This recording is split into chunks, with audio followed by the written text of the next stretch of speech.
भाजपा नेता सुधांशु त्रिवेदी ने कहा, प्रधानमंत्री नरेंद्र मोदी ने कहा कि दिल्ली में गंभीर आपदा आई हुई है। आपदाओं की एक श्रृंखला है जो विगत 10 सालों से दिल्ली की जनता सह रही है। वित्तीय दृष्टि से दिल्ली सबसे बेहतर आर्थिक स्थितियों वाला राज्य माना जाता है, जहां लोगों की आय बेहतर होती है। जब आपको ये सत्ता मिली तब दिल्ली मुनाफे वाला बजट हुआ करता था। 2024-25 पहला साल होने जा रहा है जब दिल्ली घाटे की तरफ बढ़ रहा है। 2014-15, 15-16 में दिल्ली का राजस्व लाभ 1.56% का था। फिर से 2016-17 से गिरना शुरू होता है, 0.85% पर आता है और गिरता जाता है। इस साल वे घाटे में जाता दिख रहा है। दिल्ली में जिस प्रकार की परिस्थिति चल रही है, माननीय प्रधानमंत्री जी ने यह कहा कि दिल्ली में गंभीर आपदा आई हुई है।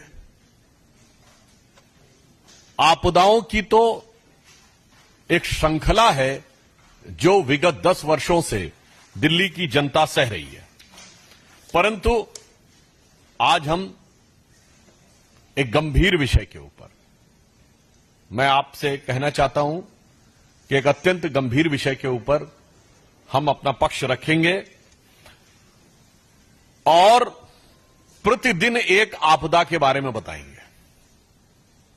आज दिल्ली में वित्तीय आपदा क्या आई हुई है और जिसने दिल्ली की संपदा को किस प्रकार से लूटा है, उसके बारे में हम दिल्ली की प्रबुद्ध जनता और देश का ध्यान आकृष्ट करना चाहते हैं। आप सभी जानते हैं कि वित्तीय दृष्टि से दिल्ली यानी financially Delhi was considered as one of the most efficient and prominent state. संभवतः भारत में सबसे बेहतर आर्थिक स्थिति वाले राज्यों में दिल्ली माना जाता है, जहां के लोगों की आय भी बेहतर होती है, अधिकांश सुविधाओं का वहन केंद्र सरकार करती है। और जब आम आदमी पार्टी सरकार को यह सत्ता मिली तो दिल्ली प्रॉफिट का बजट हुआ करता था। यह वर्ष 2024-25 पहला वर्ष होने जा रहा है जब दिल्ली घाटे की तरफ बढ़ रहा है, और वह घाटा कितनी बड़ी चुनौती लेके आया है इसका प्रमाण यह है कि 2024-25 के यानी वर्तमान फाइनेंशियल ईयर के लिए दिल्ली सरकार ने नेशनल स्मॉल सेविंग फंड एनएसएसएफ से 10,000 करोड़ रुपए का ऋण लेने के लिए पत्रावली मूव की है। और यह परिस्थिति केवल तुरंत नहीं बनी है, यह अनायास नहीं बनी है। उत्तरोत्तर पिछले 10 वर्षों में दिल्ली में यह स्थिति खराब होती चली गई है। 2014-15 में, 2015-16 में दिल्ली का जो राजस्व लाभ था यानी रेवेन्यू में जो सरप्लस था, दैट वाज 1.56%, 1.56% था। यानी कुल मिला के सामान्य दृष्टि से कहें तो जो आय थी उसके मुकाबले जो व्यय था उसके मुकाबले आय 1.5% से अधिक थी, यानी आर्थिक दृष्टि से स्थिति ठीक मानी जा रही थी।